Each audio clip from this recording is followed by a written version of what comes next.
travel within ඔන්න සුන්දර ස්ථානයකට ඔයාලා හොක්කන ස්ථානයකට තමයි අද රැගෙන ඇවිල්ලා ඉන්නේ. අද රැගෙන ඇවිල්ලා ඉන්නේ ඔයාලා දඹාන ආදිවාසී ගම්මානයට. ඉතා සුන්දර ස්ථානයක්, අලංකාරාත්මක ස්ථානයක්.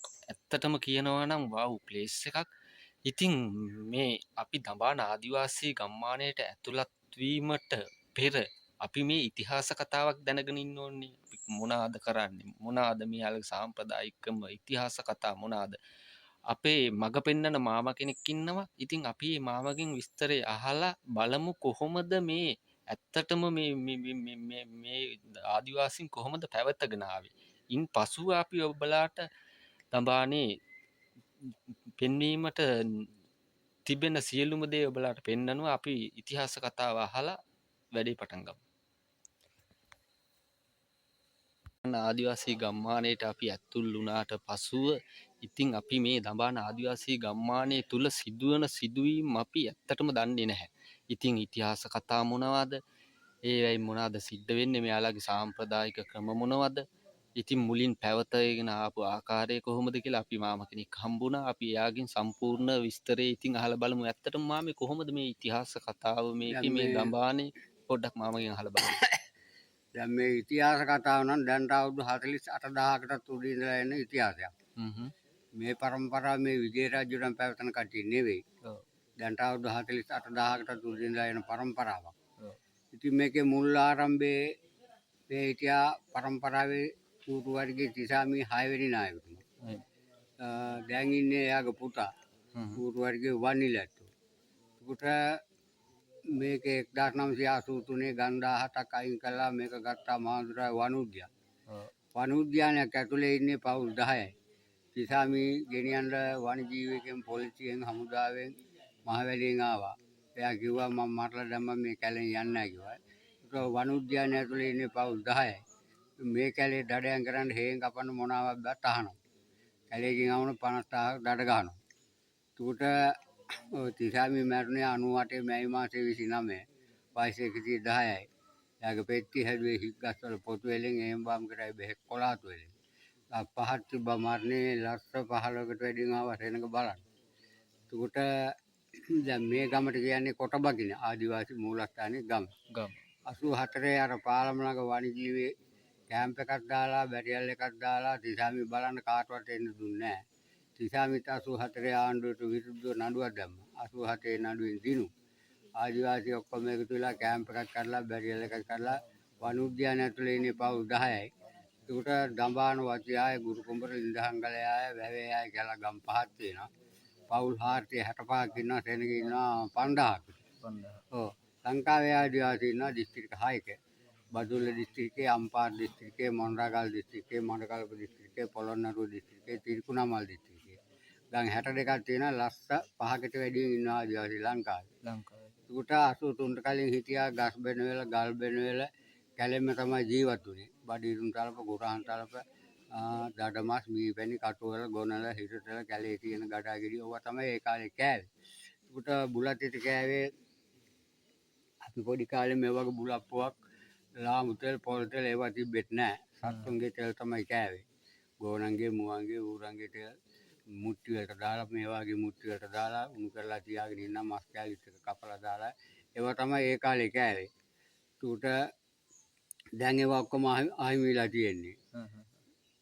ගස් බෙනවල ඉන්න දෙන්නෙත් නැහැ, ගල් බෙනවල ඉන්න නැහැ, බෙහෙත් බඩු හොයා ගන්න යන්න දෙන්නෙත් නැහැ. ඉලුක් ගහක්වත් කපා ගන්න යන්න දෙන්නේ නැහැ තහනම්. මේක මාඳුරා වනෝද්‍යානය.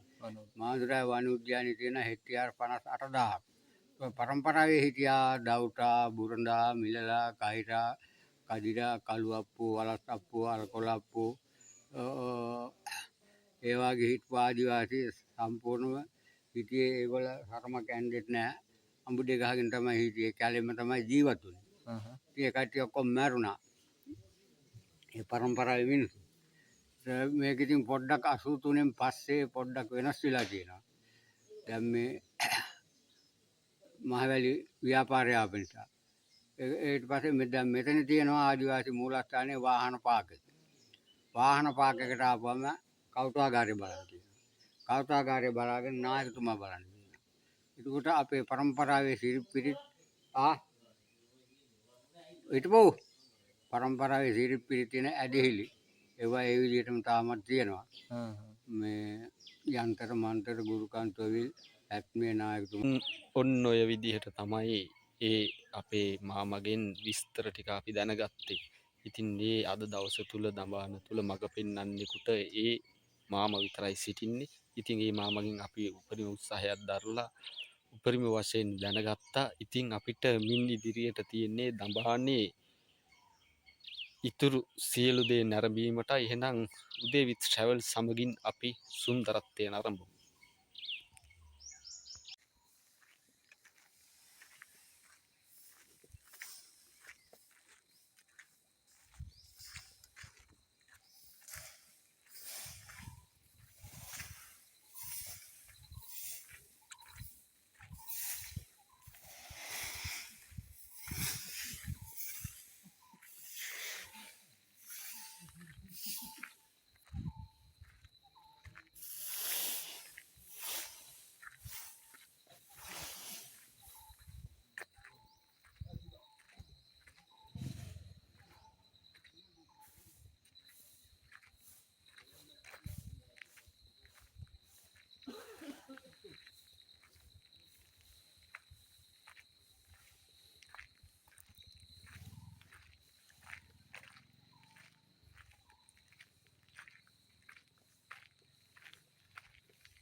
ඉතින් ඔන්න ඇතුල්වීමේ ප්‍රවේශ මාර්ගය ඔබලාට පෙන්නවා දඹාන ආදිවාසී ගම්මානයේ. ඉතින් එතනින් බොහෝ පුංචි දුරක් ගාගෙන මේ සුන්දර ස්ථානයට උදේ විත් ට්‍රැවල් ආවා. ඉතින් ඔබලාට පිටුපසින් පේනවා ඇති ආදිවාසී පිළිරුවක් නිර්මාණය කරලා තියෙන ආකාරය. ඒ සුන්දර ආකාරයකට පිළිමය නෙලලා තියෙනවා. ඉතින් ආදිවාසී ගම්මානයට ඇතුළු වූවාට පසුව ඉතා සිතට ඉතා අමුතුම හැඟීමක් තමයි මට දැනෙන්නේ. ඉතින් ගොඩාක් දේවල් මේකේ ගොඩාක් දඹාන්නේ පිළිබඳව ආදිවාසීන් ඈත අතීතයේ සිට පැවතෙන සිරිත් විරිත් ඒ ආකාරයෙන්ම මේ අය සිදු කරන බව ඉතා මනා ලෙස පැහැදිලි. තව ගොඩාක් දේවල් තියෙනවා ආදිවාසී කෞතුකාගාරය නැරඹීම. තව ගොඩාක් සිදුවීම් තියෙනවා. ඉතින් අපි ඔයාලට එකින් එක රූප රාමු පෙළවලා මම පෙන්නන්නම්. වැඩි කතා ඕනේ නැහැ, මම ඔයාලට සම්පූර්ණයෙන් පෙන්නන්නම්.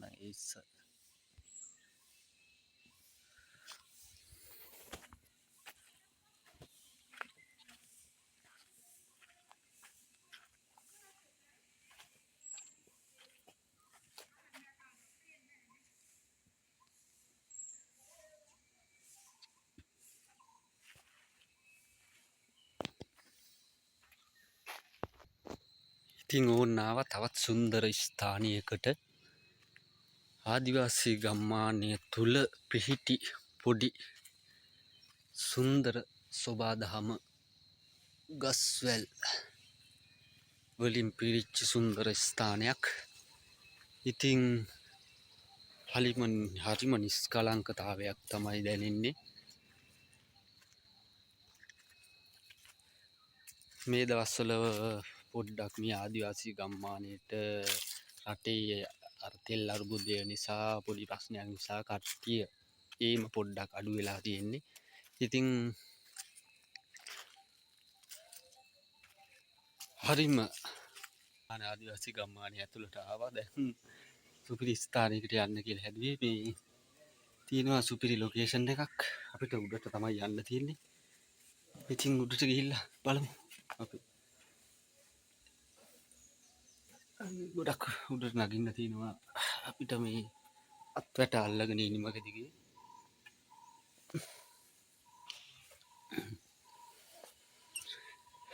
ඉතින් ඔන්න සුන්දර ස්ථානයකට ගොඩ වුණා. ඉතින් අපි මේ ඉනිමක දිගේ තමයි අපි උඩට ආවේ. ඉතින් සුන්දර ස්ථානයක් උඩ මැටි පස් දමා ඒ අය බොහොම අලංකාරාත්මකව සුන්දර ආකාරයට උඩ මහලක් සකසා තිබෙනවා. ඉතින් සුන්දර ස්ථානයක්.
travel within අද දඹාන ආදිවාසී ගම්මානයෙන් සමු ගැනීමටයි තීරණය කරන්නේ.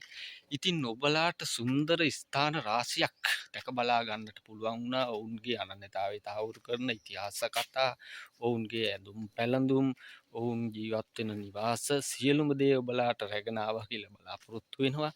ඉතින් වීඩියෝ එකේ මොනවා හරි අඩුපාඩුවක් තියෙනවා නම් උදේ විත් travel එකේ අඩුපාඩුවක් තිබෙනවා කියලා හිතෙනවා නම් කමෙන්ට් කරන්න, ලයික් එකක් දාන්න, වීඩියෝ එකට සබස්ක්‍රයිබ් කරන්න, යාළුවන්ට බලන්න ෂෙයා කරන්න. ඉතින් තවත් පොඩි දෙයක් ඔබලාට කියන්න තියෙනවා. ඉතින් දඹාන ආදිවාසී ගම්මානයට ඔබලා සමහර විට ඇවිල්ලා නැතුව ඇති, එන්න ඉන්නවා ඇති, ආපු අය ඇති. ඉතින් ඒ අය කමෙන්ට් එකක් දාන්න, මම දඹාන ආදිවාසී ගම්මානයට ආවා. නැති අය කියන්න මං එන්න ඉන්නේ. කොහෙන්ද කොහොමද එන්නේ? අනිවාර්යෙන් පාර අහන්න. මං අනිවාර්යෙන් කමෙන්ට් වල ඔයාලට එන පාර අනිවාර්යෙන් මං දාලා තියන්නම්. එහෙනම් අද උදේ විත් travel ඉතින් අද සමුගන්නවා ඊළඟ වීඩියෝ එක මීට වඩා හොක් වීඩියෝ එකක් ගේන්න බලාපොරොත්තුවෙන් උදේ විත් ට්‍රැවල් ඉතින් සමුගන්නවා ඔබලාට ජය.